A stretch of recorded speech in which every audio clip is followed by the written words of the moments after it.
They would say afterward that it happened in the garden, in the long gravel walk between the yew hedges where the whole of the county had gathered for the summer fete,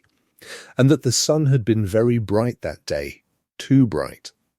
the kind of hard white light that leaves no shadow for anyone to hide in. It was the sort of gathering that pretended to be pleasure, and was in truth a court held out of doors, where every family for 30 miles came to be measured and to measure, where a woman's standing was written in the width of the space the crowd left around her, and where nothing was ever truly at play but rank. The Duchess had come, because a Duchess must, and she had walked the gravel at her husband's side, and she had done what she had taught herself to do in all such places, which was to take up as little of the world as a person can, and still be counted present. She was a woman who had made an art of the margins. She had learned in a hard school that to be noticed was to be at risk, and that the safest place in any bright crowd was the quiet edge of it, and she had lived so long at that quiet edge that she had almost come to believe it was where she belonged, and it had never once occurred to her that a man could take even the margins from a person, could reach into the small quiet place she had made for herself and turn her out of that too, until the moment her husband stopped on the gravel walk in the hard white sun and turned to her with the whole of the county watching, and said the thing he said. "Kiss the ground she walks on," he said, and he nodded toward the other woman, the one in the pale summer silk with the parasol tilted just so, the one who had arrived that day in his own carriage and been handed down from it by his own hand. He did not raise his voice, and that was the thing they all remembered afterward, that he might have been remarking on the fineness of the weather, that there was no heat in it, no drink in it, nothing a person could later excuse it by, only a cold, flat certainty, as though he was stating a law of nature that had always existed, and that everyone present had simply been too polite until now to speak aloud. The woman in the pale silk smiled behind her parasol and took a small step forward on the gravel, deliberately, so that there should be a fresh print of her slipper in the raked stones, a particular place, marked, and she waited, and the whole of that bright garden held its breath, and not one soul among all those well-dressed people moved to say that this was not a thing that ought to be asked of anyone, because he was the Duke, and because a crowd will always find it easier to witness a cruelty than to be the one who breaks the silence around it. If you have ever been made to feel that the very ground was not yours to stand on, if you have ever been shown, in front of people whose good opinion you had spent years quietly earning, that the person who ought to have shielded you would instead be the one to strike, then you know already the particular silence that fell in that garden, and you know what it is to have a single moment arrive in which the whole shape of your life is decided, and you will understand that what she did next was not surrender, but a kind of judgment. She looked at her husband. She did not beg him with her eyes, for she had learned long before that begging was a coin that bought nothing in that country. She looked at him the way a surveyor looks at a boundary, taking its true measure once and for all, and in the space of that one look she understood a thing about him that she had spent 3 years not letting herself understand, which was that he would always, when he was frightened, reach for whoever was nearest to hurt, and that she had made herself by loving her quiet corner of his house, the nearest thing to hand. Then she lowered herself in her good summer gown onto the white gravel of the walk, and she bent her head over the fresh print of the other woman's slipper, and she pressed her lips to the raked stones once, to the very ground, and the small stones were warm from the sun and bit faintly into her lips. And she felt each of them, and she would remember the feel of them for the rest of her life. And then she rose, and she brushed the 2 pale crescents of dust from the knees of her gown with 2 unhurried strokes of her hand. And she turned, and she walked away down the long gravel between the yew hedges, alone, into the hard white light. And she did not look back at him. And she did not look back at any of them. He did not follow. It would take him a long and lonely time to understand why, and the understanding, when it came, would not be a comfortable one. There were people in that garden who would carry the picture of it to their own deathbeds, the woman in the good gown lowering herself onto the raked white stones in the pitiless sun. And they would tell themselves, each of them, private stories about why they had not spoken, that it had happened too fast, that it was not their affair, that a man may do as he likes with his own wife, and none of the stories would hold, and each of them knew it. And that was perhaps the cruelest thing the Duke did that day, though he never knew he had done it, for he made cowards of 100 well-bred people at a single stroke, and left them to live with it. And through all of it, the woman in the pale silk stood smiling behind her parasol, and turned it slowly, and was pleased, for she had wanted exactly this, had asked for it in 100 small ways over the weeks, to see the Duchess brought down onto the ground in front of the world, and she had got it, and she did not yet understand, as such women never do until too late, that a thing got by cruelty is a thing that begins to rot in the hand the moment it is taken. Her name was Clara, and she had come to the marriage as a bargain, and had never dressed it up as anything finer. Her father had been a country clergyman of good family and no fortune, a gentle scholar who had spent what little the living paid on books and kindness, and had left his daughter, when the fever took him one raw spring, with an education far above her means, and no means at all. She had grown up in a draughty parsonage with more books than coal, and she had been happy there in the way that children are happy who are loved and not rich, and she had learned from her father, who buried the poor for nothing and sat up with the dying because no one else would, that a person's worth is not the space the world leaves around them, but the good they do in the space they have. He had said to her once, walking home from a pauper's grave in the rain, that there was no such thing as a low person, only people the world had set low, and that she must never in her life mistake the one for the other, and she had carried the saying like a coin in her pocket ever since, and it had made her, in the cold bright country of the Duke's marriage, both stronger and stranger than anyone around her, for she alone in that whole county did not truly believe in the ladder everyone else was forever climbing. She had been raised among the poor of a small parish, had carried broth to sick cottages since she was a child, had learned to read a field and a season and a family's trouble the way other young women learned to read a fashion plate. And when the offer came, arranged by a distant and businesslike relation, that the Duke of the neighbouring county wanted a wife who was gently bred and undemanding and cheap, she had weighed it as her father had taught her to weigh everything, honestly, and had accepted it, because the alternative was to be a poor relation in someone else's cold house for the whole of her life, forever grateful, forever a burden. And she had decided that she would rather be a wife who was not loved than a guest who was merely endured.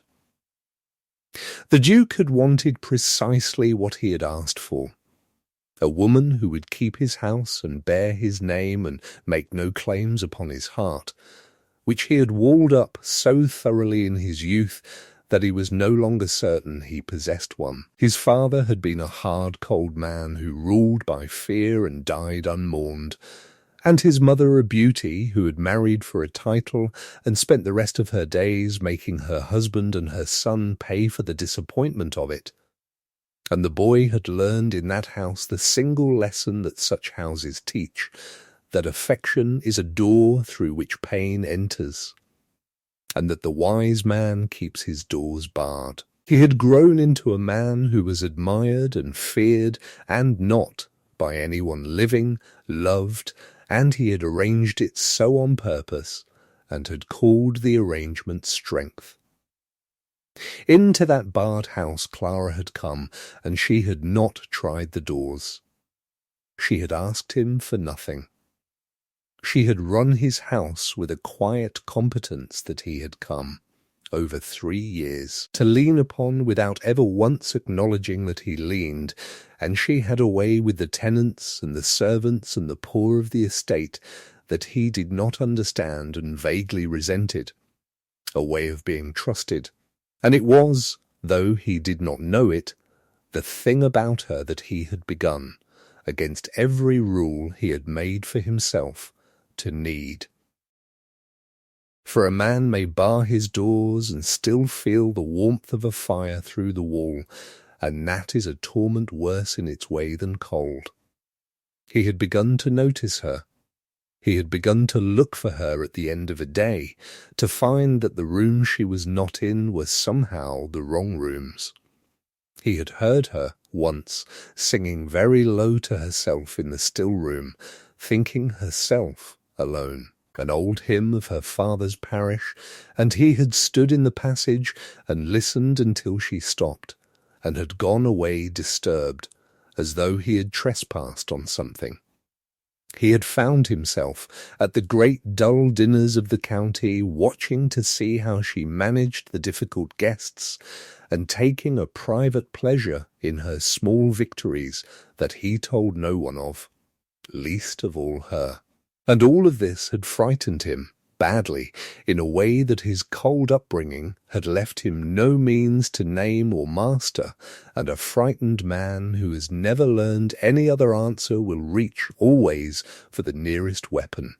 And in his terror at the warmth coming through the wall he had gone, looking for a woman who could not possibly get inside him.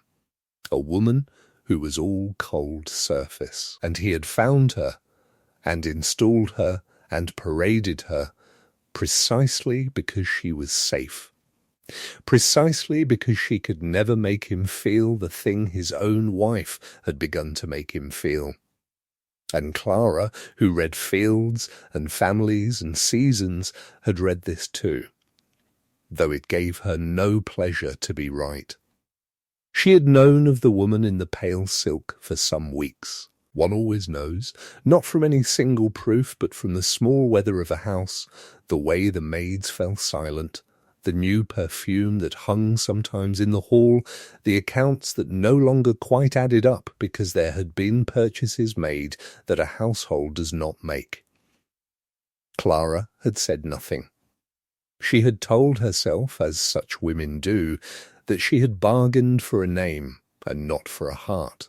That jealousy was a luxury her contract did not include, and she had almost believed it, and the almost was where she lived.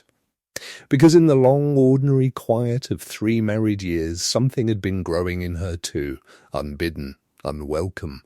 a small, foolish, stubborn hope, watered by the way he sometimes left the good candles lit in the room where she read, by the way he had once, only once, laid his hand briefly over hers at a table and taken it away again before either of them could speak of it, by the word we that had begun, that last winter, to appear in his talk of the estate. She had let herself imagine, on the nights when the parish girl in her forgot to be sensible, that the barred house might one day open to her. There had been an evening the winter before, she remembered it against her will, when a late snow had shut the roads and they two had been alone in the great house with all the guests gone. and they had sat up past the servant's bedtime by a dying fire, and he had told her, haltingly, as though the words were being drawn out of him with a hook, a little of his boyhood, his cold father and his disappointed mother, and the lesson he had learned from them, and she had listened and said nothing that might frighten him back into silence, and at the end he had looked at her across the embers and said that she was not like the others, that she never seemed to want anything from him, and that he found he could breathe in a room she was in. And she had understood that this, from such a man, was very nearly a declaration, and she had carried the memory of it like a live coal ever since. And then he had told her to kiss the ground, and the hope did not so much break as it was simply held up to the light and shown to be nothing. A thing she had spun out of a few lit candles, and a hand laid once over hers, and a snowbound confession by a dying fire. A thing that had never in its life been defended before a single witness. And that was the wound within the wound, that he had not merely shamed her, but had proven before the whole county that the shaming was the truer thing, that the coal she had carried had been her own invention all along. She did not go far. There was a cottage at the edge of the estate, a small stone thing that had once housed a gardener, and she went to it, and she did not weep in front of the servant who helped her carry her few things, and she waited until she was alone and the door was shut, and the great house across the park was only a scatter of lit windows in the dusk, and then she permitted herself one thing, and one thing only. She took out the small, worn prayer book that had been her father's, the one thing of any value she had carried into the marriage, and the one thing she had carried out of it, and she held it against her chest with both hands for a long while in the dark, not reading it, only holding it, the way a child holds a hand. And her shoulders shook once, and then were still, and she put the book away, and she lit the single lamp, and she began in the small hours to think, which was a thing she was very good at, and which the great house had never once asked her to do aloud. The estate learned her absence the way a village learns that its well has gone dry. She had been the one the tenants came to, and now they came and found no one, or found only a bailiff who did not know their names or their troubles. She had been the one who managed the charities of the parish, the coal in winter and the broth in sickness, and there was a family that season with a child down with fever who would in the old way have had the Duchess herself at the bedside within the hour, and who now had no one, and the child was some days very bad. And the story of it went about the cottages, that the good lady was gone, and the master had sent her away for the sake of the painted one. And the poor of a county have long memories and short patience with cruelty in the great. And the tide of feeling began, quietly, to turn. Even in the great house itself, her absence was a wound that would not close. The servants, who had loved her, grew stiff and unhappy. The whole ordinary machinery of kindness by which a great estate is bound to the land around it had run through her hands, and now it seized and ground and stopped, and the Duke, who had never known the machinery existed because it had always simply worked, began to feel the house grow cold around him in a way that had nothing to do with the season. He began in the empty evenings to walk the house, which he had never before troubled to notice, and now moved through with a candle in the small hours the way a man moves through a place newly robbed. Here was the chair by the window where she had read, and the sill where she had kept a jar of whatever the season gave, cut greens, a branch of blossom,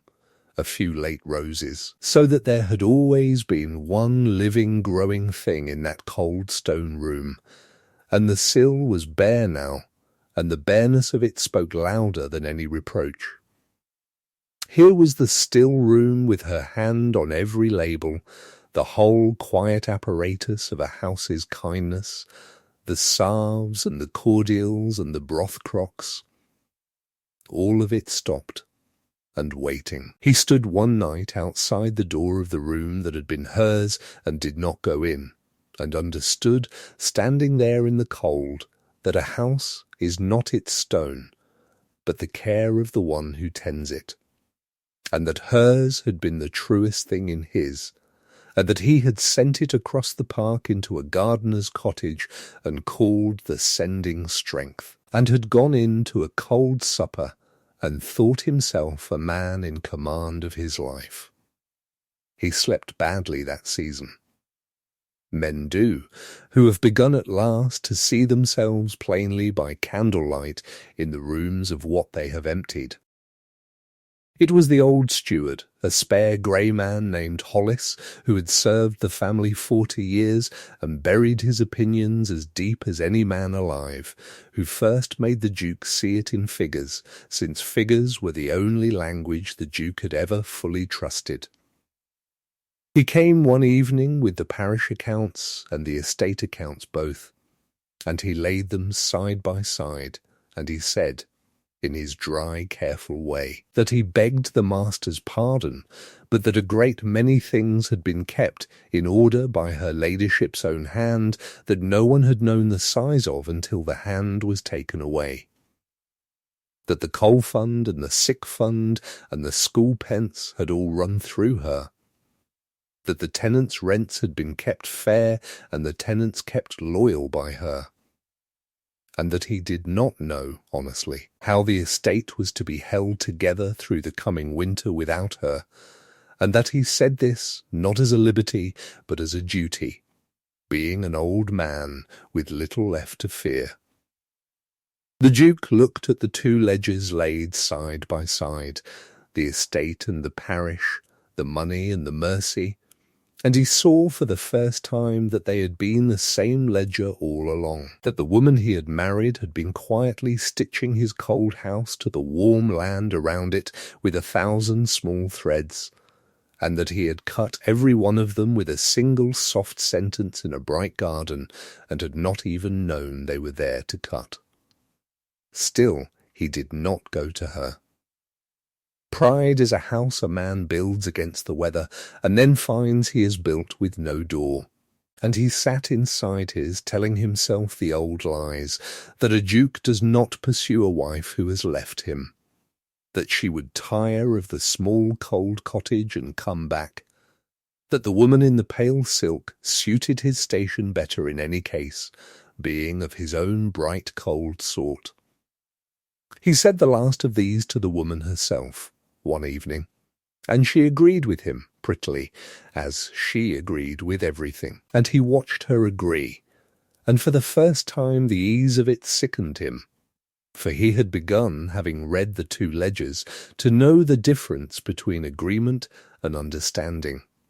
between a woman who echoed him and a woman who had told him plainly and rightly 2 years before which fields would flood and which tenants would fail, and had been overruled, and had been proven right, and had never once said "I told you so," which the pale woman would have said within the hour had she ever in her life been right about anything that mattered.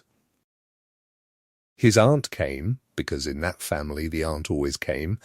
an ancient and iron-willed dowager who had outlived 2 husbands and every one of her illusions, and who arrived unbidden with her cane and her clear, terrible eyes, and sat herself down across from him and told him the truth without any rapping on it at all.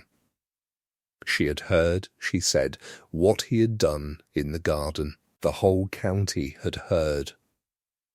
And he had best understand that they were not speaking of his wife when they spoke of it, they were speaking of him, and not kindly. You had a woman, she said, that the poor of 3 parishes would have walked through fire for, and you told her to put her mouth to the dirt in front of them. And she did it, because you told her to. And then she stood up and wiped the dust off her knees and walked away, and left the whole of the shame lying there on the ground for you to pick up, and you have been carrying it ever since. And you will carry it to your grave, and you have earned it. She told him that a defied man may rage and be pitied, but an obeyed man has no one to blame and nothing to push against, that his wife had beaten him with his own command, and that it was the cleverest and the most dignified thing she had ever seen a wronged woman do, and that he did not deserve it. "Do you know what the county is saying?" she asked him,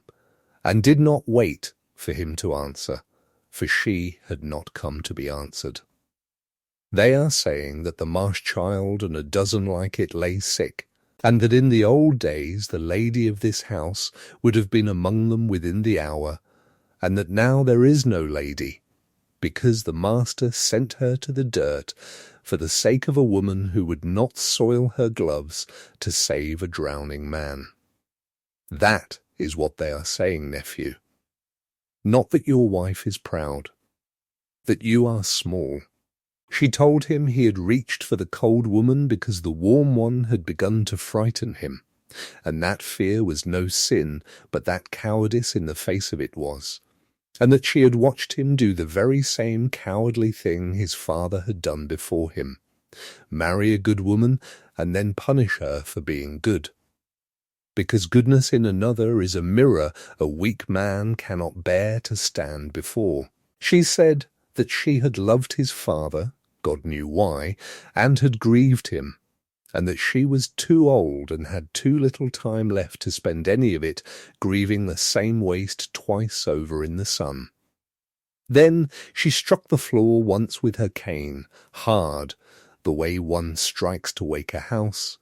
and rose, and went up to the room that had been hers since before he was born, and left him alone with the whole of it sitting in the chair she had warmed. There was a child in the house that summer, a boy of 8, a distant orphaned cousin taken in for charity, a solemn, watchful child who spoke little and saw everything, and had loved the Duchess with the whole of his small starved heart, because she had been the one person in that grand cold place who had knelt to his own height to speak to him, who had taken him with her on her rounds of the cottages and let him carry the basket, who had taught him the names of the birds, and told him that a person was not born knowing things but could learn anything at all, if only he was patient. The boy had felt her go like a lamp carried out of a room. He came to the Duke a few days after the aunt, and stood in the study doorway holding the frame. And when the Duke asked him what he wanted, the boy did not answer that, but asked instead, in the plain, unanswerable way of children, why the master had made the good lady kiss the dirt, when she was the one who was kind to everyone, and the other lady was not kind to anyone. And had he not seen that she was kind? And then, before the Duke could shape any reply, the boy asked the second question, the one that lodged in him and never after came out, whether the master would make him, the boy, kiss the ground too. One day, if he were bad, in front of people, the way he had made the lady. He asked it not in reproach, but carefully, the way a small dependent creature asks after the rules of the place that holds its life, so as to keep inside them. And the Duke saw that the child was afraid of him, had perhaps always been afraid, and that the one person who had made the great house bearable to a frightened orphan had been driven out of it by his own hand. And he found he had no voice at all, and the boy, reading the silence, gave a small grave nod and went away down the passage, and the Duke sat alone a long time and did not ring for lights. The woman in the pale silk overreached, as such women in such stories always do, not from stupidity, but because they cannot conceive that a man's weakness might ever turn and be ashamed of them. She came to him with a request dressed as her due. There was to be a great ball at the county seat, and she wished to attend it on his arm, openly, as his acknowledged companion. And she wished to be presented there in the place of his wife, before the whole assembled county, so that the thing begun in the garden should be finished in the ballroom, and there should be no more pretending. "She has gone," the woman said, smiling, turning her parasol though they were indoors, a habit of display she could not put down. "You chose, and you chose before them all, on the gravel, in the sun. Let them see it made whole. Present me in her place, and there is an end to the matter." And the Duke, who a season before would have granted it without so much as a thought, found that he could not. He looked at the pretty face and the turning parasol and the greed that sat so plainly behind the eyes now that he had learned at last how to see it, and he set against it, in his mind, the sight of his wife on her knees in the gravel, wiping the dust from her gown without a word, and the two ledgers laid side by side, the money and the mercy, and the boy's small, careful, frightened voice, and he told her no. He told her no in the same flat, quiet voice he had used in the garden, and he felt the rightness of using that particular voice to begin the undoing of what it had done, and he watched the pretty mask drop from her face all at once, and saw what had been behind it the whole while, which was nothing warm at all, only appetite and a cold contempt for him that had been there since the first day, and he was ashamed to his bones of every hour he had given it. He told her to go. She went, and the county watched her go and understood, and its slow verdict on him hung yet in the balance. The woman in the pale silk did not come to ruin, for these stories deal in measure and not in vengeance, and it is not the way of the world that such women are punished as the tales would have them. She withdrew to a spa town at the far end of the county, and married, within the year, an elderly baronet with a bad chest and a good income, and was seen occasionally thereafter at watering places, still turning a parasol, still smiling the smile she had practised in a glass. And if she thought of the Duchess at all, she thought of her as a fool who had thrown away a duke by kneeling when she might have kept him by fighting, for such women can no more understand a dignity like Clara's than a magpie can understand a hymn. She was not destroyed. She was simply and forever left out of the only thing worth being inside of, which was the warm and ordinary happiness she had tried to take and could never once have made, and that was punishment enough, and more exact than ruin. But shame is not repair, and he knew it now, having been taught by an old woman and a small boy in two ledgers laid side by side. Sending the pale woman away had drawn out the thorn, but a drawn thorn does not heal the flesh it tore. Only time and care do that, and he had earned neither yet. The county still spoke. The tenants were still cold to him. The fevered child in the low cottage still had no lady at its bedside. And there was a reckoning coming, as there always is in these stories, a moment that would ask of him the one payment that means anything, which is his pride, spent in public, for what he had broken in private. It came with the fever. What had begun in one cottage spread, as sickness does among the poor and crowded, through the low end of the parish, and by high summer there were a dozen houses with it, and then a score. And no physician would go among the poor for nothing, and the bailiff did not know what to do, and the great house which in the old way would have had its lady moving through the sick cottages within the day with broth and clean linen and the plain fearless kindness that half cures a frightened poor man before the medicine is even poured, the great house did nothing. Because the one who did such things was living in a gardener's cottage at the edge of the park, and would not, could not be sent for as though nothing had happened. But she went. Of course she went. She heard of the fever from the gardener's wife, and she did not stop to weigh whether it was her place, because a woman raised carrying broth to sick cottages does not consult her dignity when there are children burning up in the low houses. She simply goes, and she went that same afternoon into the worst of it, into the crowded, stinking rooms that the gentry crossed the road to avoid, and she nursed them with her own hands. The tenants of the man who had told her to kiss the dirt, and she did not think it strange or fine. She thought only of the broth and the linen and the cool cloths and which child must be watched through the night. She went from cottage to cottage down the low lane, and in each she did the same plain things, opened the shut windows that the frightened poor kept sealed against the night air, washed what could be washed, spooned broth past cracked lips, and above all was not afraid, or did not show it, for she had learned from her father that half of what ails a frightened sick person is the fear itself, and that a calm face at the bedside is a medicine no apothecary sells. She sat the first night through with the child who had been longest ill, a small girl of the Marsh family, and she held the burning little hand and told the child over and over in a low, steady voice the names of the birds she would see in the spring when she was well, the wren and the redstart and the yellowhammer, until near dawn the fever turned and broke and the child slept, truly slept,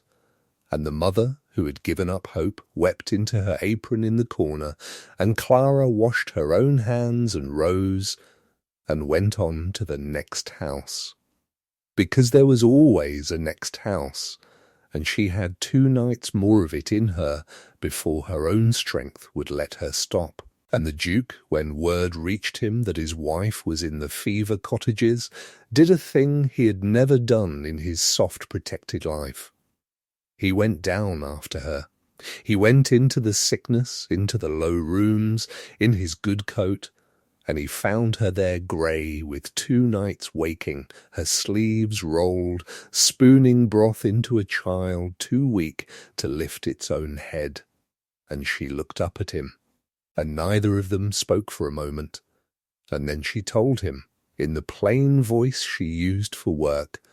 what was needed, that the well at the top of the lane was foul, and the sickness was in the water, and the whole low parish must be got clean water from the house springs, or it would not stop. That there was no money in the sick fund, because it had not been managed since she left. That the physician would come for a fee, and the fee must be paid tonight. And he did not argue, and he did not flinch from the smell and the danger, and he stayed. He carried water. He paid the physician out of his own hand and sent his own carriage for more medicine, and gave over 2 rooms of the great house itself to the sickest, which no duke of that line had ever done. And he worked in the fever cottages beside his wife through the worst of it, in front of every poor family in the parish, taking her direction, fetching and carrying and holding the hands of dying cottagers as though they were his own blood. And when at last the fever broke, and the count was made, and more lived than had any right to, the poor of that county had seen their duke on his knees on a dirt floor beside a pauper's bed, doing what their good lady told him. And the story of the garden began, in the cottages and over the hedges, to be told a wholly different way. He did not presume upon the fever, and this was the beginning of his wisdom. He did not go to her when it was over with the sickness still on his clothes and expect the nightmare weeks to have brought him her return, because he had learned her at last, and knew that she would trust the plain unwitnessed mornings and not the grand nights, that a woman who has been shown what a great man's gestures are worth will always wait to see what he does when no one is watching, and nothing is at stake. So he waited. He mended what he could. He set the sick fund right and put it, by a deed drawn up in the town, beyond his own reach and into hers, so that it could never again fail for want of her hand. He had the foul well filled and clean water piped to the low lane, the very work she had asked for and been refused 2 years before. And when the summer had turned, and the first cold nights had come, he walked out alone to the gardener's cottage in the plain grey light of an ordinary afternoon, with no speech prepared and nothing in his hands, and he knocked like a stranger,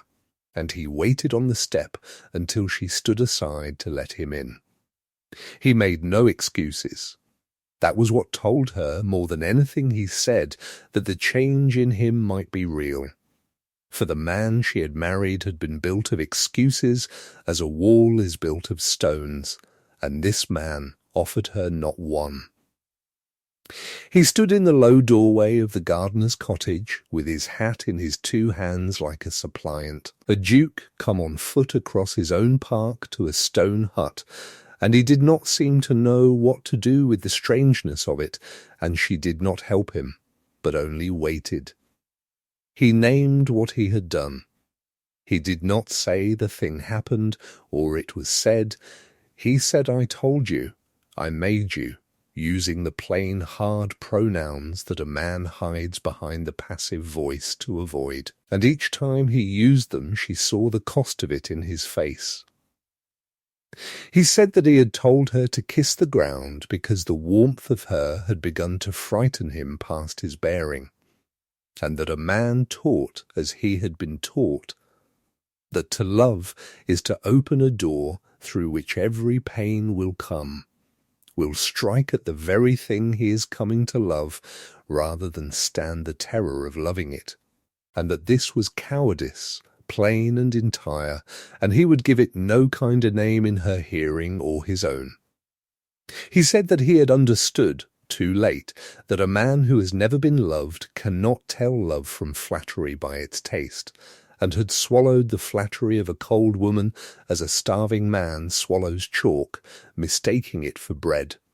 and had spat out the bread itself, which was her, onto the gravel, before them all. He said he did not ask forgiveness, and did not think she owed it. He said that he had read the 2 ledgers, the money and the mercy, and had understood at last that she had been holding his whole world to the world around it, with 1,000 threads he had never seen, and that he had cut them all in an afternoon out of fear, and that he was ashamed with a shame he expected to keep till he died. And he said that the parish charities and the estate itself were hers, in deed and not in word only, and that this would stand whatever she chose. Then he stopped, for he had reached the end of what a man can say, and he waited in the small room, and the silence in it was the silence of the bright garden turned inside out. For now it was he who knelt, in every way but the body, and she who looked on. She did not soften all at once, for she was Clara, and the women in these stories worth the telling never do. She answered him plainly, standing straight by the cold hearth. She said she wanted no more fine words, that fine words were the one thing her father's world and his had both had in plenty, and that she had learned the exact worth of them. She said that if he wished her back, he would defend her place ordinarily, as a matter of course and not as a show, that he would never again in his life ask her to make herself small to make another woman tall. and that she would judge him not by his speeches, but by his habits, by what he did on the plain mornings when he had forgotten to be watched. "I will not come back for one fever, however brave you were in it," she said. "A man may be brave for one night the way a man may weep at a play and mean it while it lasts and be unchanged by morning. I will come back, if I come back at all, for 100 ordinary days in which you are, quietly and with no one clapping and nothing to be won by it, the man you were in those cottages. You will defend my place, not because it makes a fine picture, but because you have forgotten there was ever a question of it. And if you fail me, I will go, and I tell you now, plainly, so that there is no misunderstanding between us ever again, you will not find me the second time, not by any river, and not in any cottage. Do you hear what I am telling you?" He said that he heard her, and that he asked for no shorter term and no gentler word, and that he knew he had no standing to ask for anything at all. He did not bargain. He had learned, at a price he would go on paying for years, that she was not a thing to be haggled down, but a person to be earned across time. And he bowed to her, actually bowed, there in the low cottage, and went away with nothing promised, and, for the first time in the whole of his guarded life, everything honestly and humbly begun. The proof took a season, as real change always does, being made of small unwitnessed things. He defended her name at the very county ball the pale woman had wished to be presented at, not with any speech, but with a plain fact, when a sharp-status hungry lady said something barbed within his hearing about a duchess who nursed paupers with her own hands like a common parish woman, and he answered, mildly, hardly turning,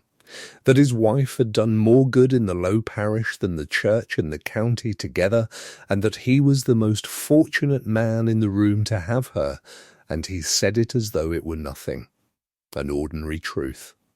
which was exactly how she had told him such things must be said, and she was not even present to hear it, which was how he knew that he had begun to mean it. He wrote her letters, not of love, but of the sick fund and the new water and the school he meant to build in the low lane. And she answered. And the answers were curt at first, and then, by degrees too small to mark until they had accumulated, a line longer, a shade warmer, a question of her own tucked at the end,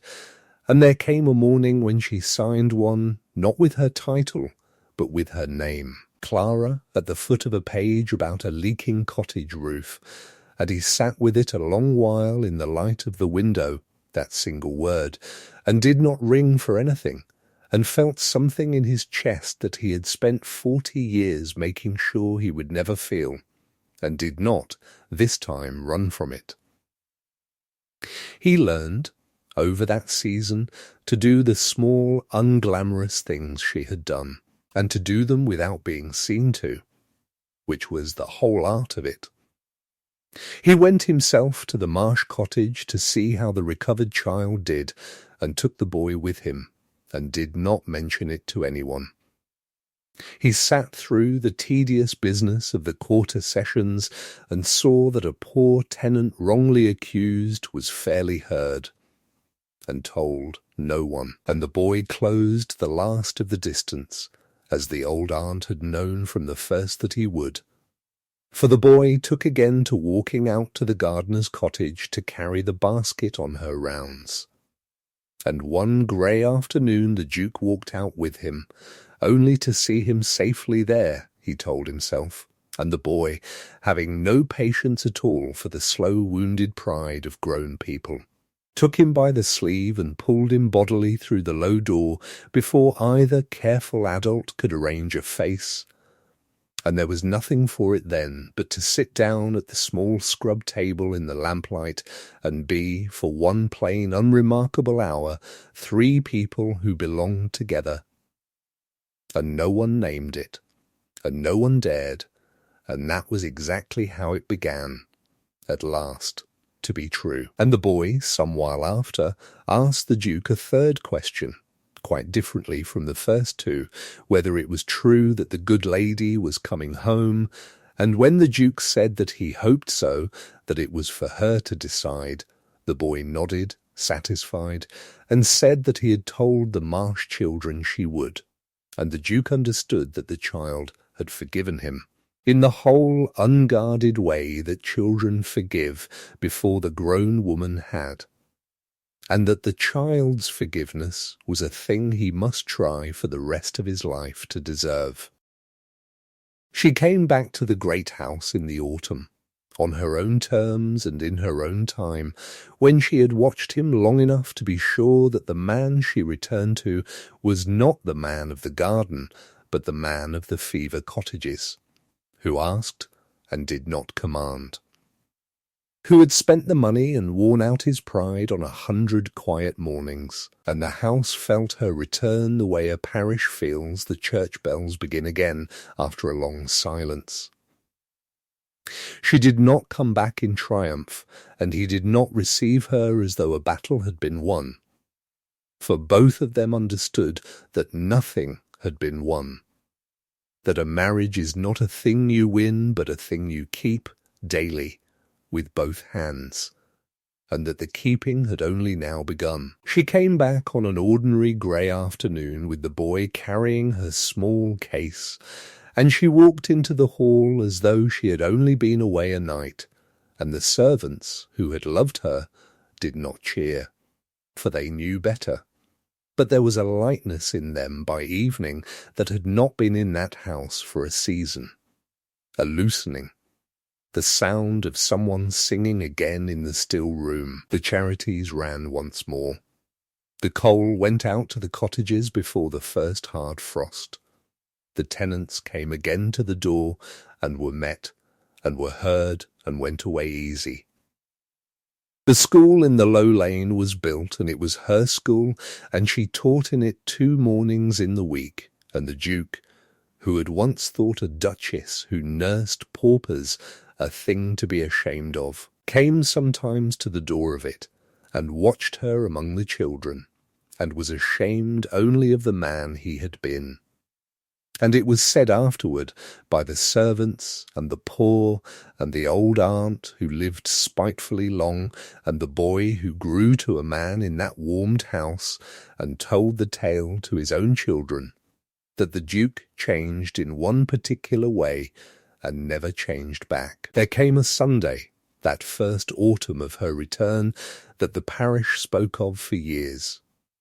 The church was full, the whole county in its pews, the pale woman's family among them with their faces carefully arranged, and as the Duke and Duchess came up the aisle together, a whisper went along the benches, the old story stirring. The garden, the gravel, the dust on her knees, and the Duke, who heard it as well as anyone, stopped there in the middle of the aisle before the whole seated county. And he turned to his wife, and he took her hand, and he raised it, and he bent and kissed it once, in the sight of God and the parish and the pale woman's carefully arranged family. And then he straightened and gave her his arm, and walked her to the front pew that was hers by right, and not one word was said, and every soul in that church understood that a thing had been answered. And the whisper died, and never after that day rose again. For it became his fixed habit, in all the long ordinary years that followed, whenever the two of them came to a place where the ground was made much of, a fine hall, a gravelled walk, a church aisle, any ground at all that people used to measure one another by, to stop and to take her hand and to raise it, and to press his lips to the back of it, once, there in front of whoever watched, and then to stand beside her, 1 pace back and to the right, where a man stands who has learned at last what he was given, and what he so nearly ground into the dirt. He never explained it, and she never asked, and only the two of them and the old aunt while she lived and the boy who grew to a man ever knew that the kiss upon her hand was the answer to a kiss upon the ground. In a bright garden,